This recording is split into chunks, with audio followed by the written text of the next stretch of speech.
Helen Fielding has a lot to answer for. First, she created Bridget Jones, a smart and funny single woman who was far from perfect.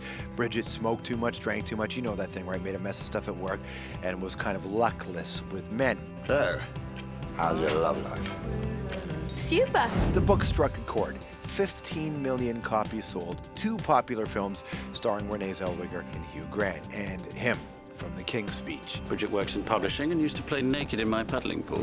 Most importantly, they helped start a conversation about what it means to be a single woman in your 30s, and that it's okay to be a single woman in your 30s. Well, now Helen, who earlier worked in TV journalism, a job that took her to Sudan, and as a newspaper columnist, is back with a new Bridget book. It's called Mad About the Boy. In this one, Bridget is older. She's on Twitter, and she's single again. A fact. The circumstances in which created it have caused an uproar. Please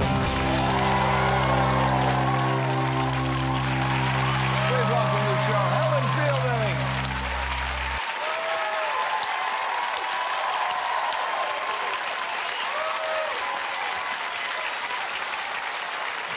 Welcome. How are you?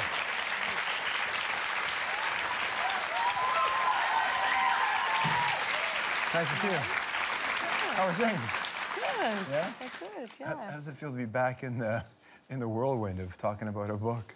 It's quite startling. I've been sitting in my pajamas for really quite a long time writing, you know, so it's startling, but fun. Like shut in, sitting in your pajamas, not seeing anybody, that kind of... Well, not quite, but pretty feral, you know, sort of wild hair. And sometimes I get phone calls and I try to pretend that I'm in an office being all groomed, and I think if they could see me, it would be awful. You gotta get an app that just creates office sounds and you can press play on it. Hello, I'm busy right now.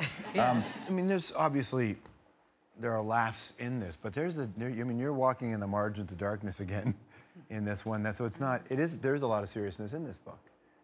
Well, I've always been attracted to the tragedy and the comedy in life, because I think jokes come from serious things. That's right. And when the first Bridget came out, a lot of people complained that she was silly.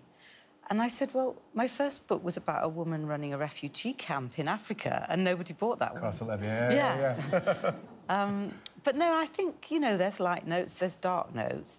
And the thing about Bridget is she knows how to get through it. She's got a friend, she knows how to laugh. So, you know, this is a book about a woman finding herself single later in life and getting out in the dating landscape, where before there was no Twitter, there was no text, there was no email even, and certainly not so much internet dating. So she's got to find her way around that landscape. Yeah, I mean, well, you knew people were going to freak out when you killed Mark, but did you have any idea how freaked out they would be?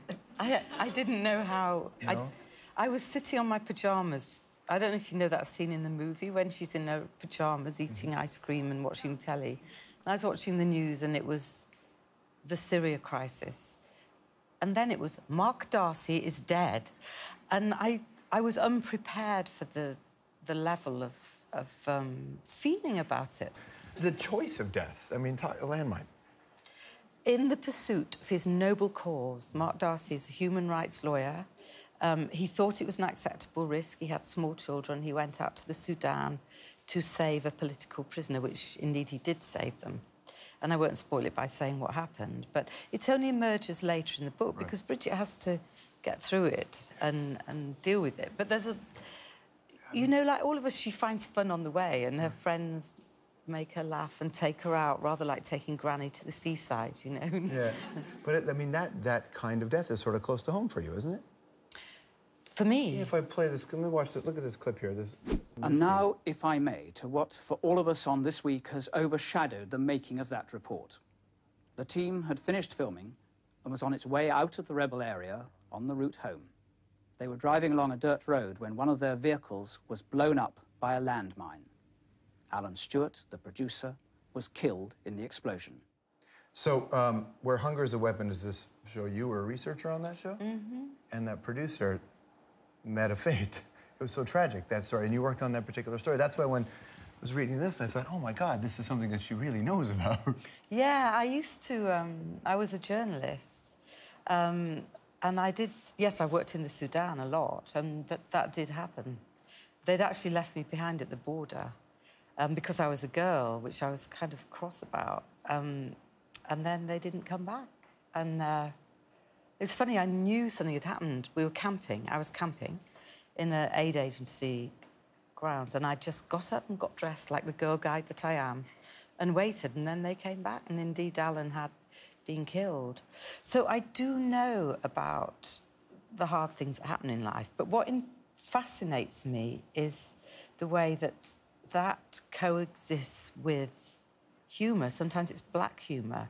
My experience anyway of life is even when tough stuff happens, people still, they get through it by making each other laugh, by finding the lightness in life. Stick around, more with Helen right after this.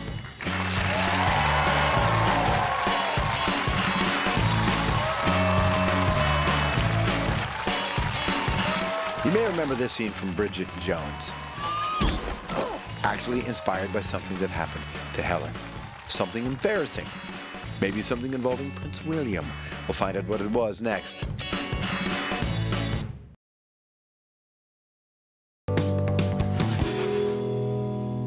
Today's book is Bridget Jones's diary. Now let's go around the room and analyze why we didn't read it. Cramps. All my friends are dead. Well then, I guess it's time for margaritas.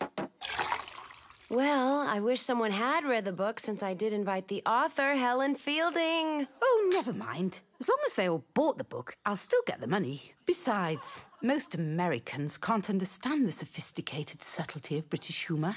I bid you good day. And then it turned into Benny Hill, which I love. We're back here with Helen Fielding.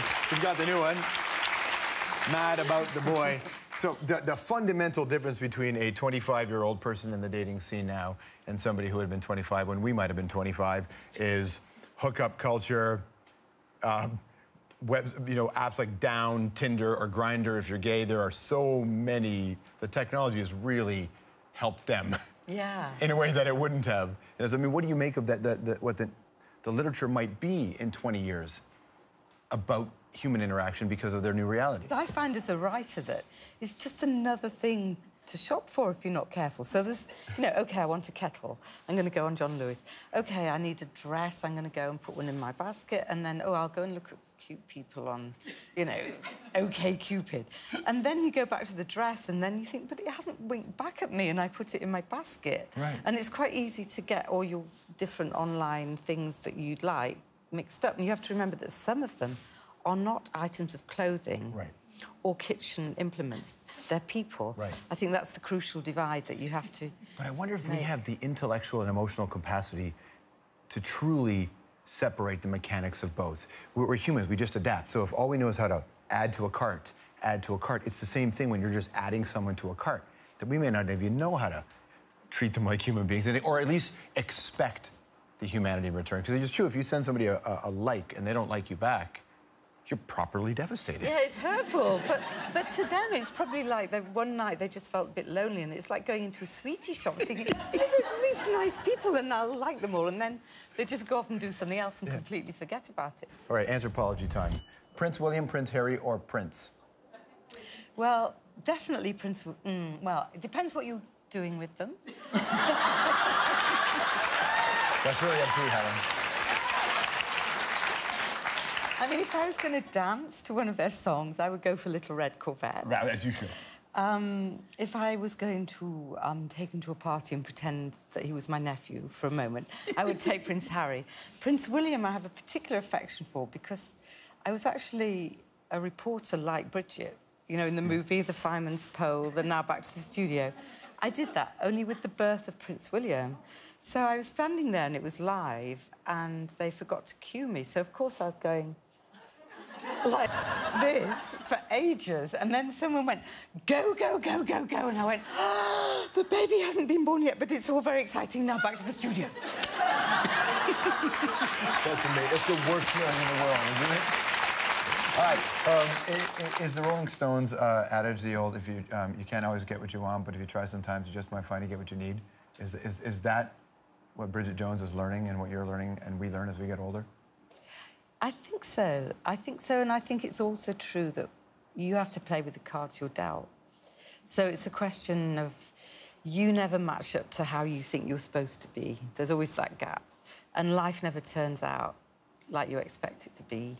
But if Bridget Jones has made people feel it's all right just to be human, to be kind of nice to your friends, and to just muddle through the increasingly complicated world we live in and laugh when it goes a bit wrong, then that's great by me. Do you want to see it as a film?